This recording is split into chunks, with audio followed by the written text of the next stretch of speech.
They hurt you. Maybe they betrayed your trust.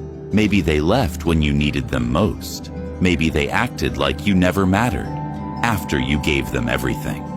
Now you're stuck with the pain, the memories, the unanswered questions, and the weight of something that never got resolved. But here's the Stoic truth. You're not responsible for their actions. You're responsible for how long you let them live inside your mind. This video isn't about revenge. It's not about bitterness. It's about power. The quiet kind. The kind that moves without emotion and heals without permission. I'm going to give you Stoic tools to handle the people who hurt you, so you can move forward without waiting for apologies that may never come. And when we get to the 8th insight, listen carefully, because that's the moment most men reclaim their power. That's when pain stops running your life, and you start running it again. You don't have to carry the wound forever. You don't need their words to heal. You just need one truth. You can let go without their help. Let's begin. 1. You can't control what they did, only how you carry it. Epictetus said, "It's not what happens to you, but how you react to it that matters." Most people stay hurt, not because of what was done, but because they keep holding it like a weapon against themselves. They replay the betrayal. They nurse the wound. They carry it into every new relationship, every new chapter. That's not healing. That's self-sabotage. The Stoic understands. What happened, happened. No more, no less. You don't need to justify it. You don't need to get even. You just need to decide how you'll carry it from this day forward. Will you carry it like a weight, or will you use it as fuel? That choice is always yours. 2. Forgiveness is not weakness, it's protection. Forgiveness is often misunderstood. It's not saying what you did was okay.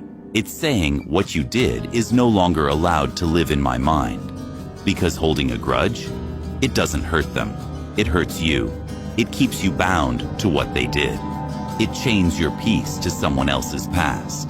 Seneca said, "He who does wrong is more unfortunate than he who suffers it." Forgiveness isn't weakness. It's protection. It's refusing to give someone real estate in your mind, rent-free. It's setting yourself free, not for them, for you. 3. Don't expect closure. Create it. You're waiting for the apology, the explanation, the "I'm sorry" that may never come. But the Stoic man doesn't wait for others to finish his chapters. He finishes them himself. Marcus Aurelius wrote, "You have power over your mind, not outside events. Realize this, and you will find strength." Waiting for closure keeps you stuck. Creating closure sets you free. You don't need their permission to heal. You don't need their words to move forward. You are the author now. Write the ending yourself and walk forward, stronger, quieter, and wiser. Their actions reflect them, not you. One of the deepest lies pain tells you is, you weren't enough. But the truth? What they did is a mirror of who they are, not who you are. Their betrayal speaks to their integrity. Their silence speaks to their character. Their disrespect speaks to their soul. You were never the problem. You were just the nearest target. When a person lacks peace, they spread pain. Don't take it personal. Take it as data and move accordingly. 5. Let the pain shape you, not define you. Pain is real, but what it becomes is up to you. You can let it break you, turn you bitter, make you guarded, cold, and closed.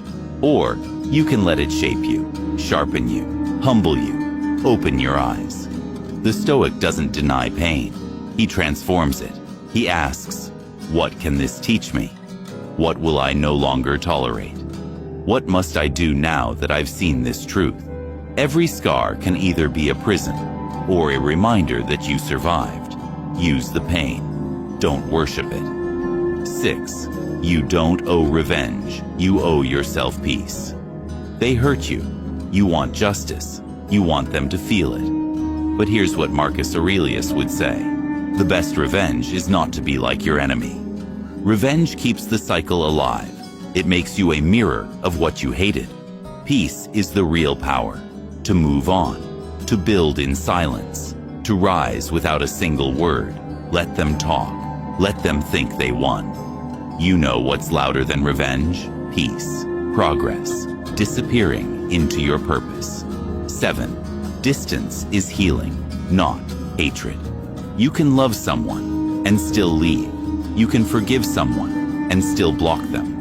You can move on without a war. Because peace doesn't mean proximity. The Stoic creates space, not to punish, but to protect. Not everyone deserves a second chance. Not everyone earns re-entry. Sometimes the most loving thing you can do is walk away and never explain. 8. The moment you stop needing closure, you win. This is the turning point, the 8th lesson. When you stop needing closure, explanations, apologies, you win. Because now you've reclaimed the power. You no longer live in their shadow. You no longer pause your growth for their approval. You moved. You let go. You healed without them. That's strength. That's stoicism. That's the new version of you. You were hurt. You were betrayed. You were left with wounds that no one else could see. But that doesn't mean you stay there.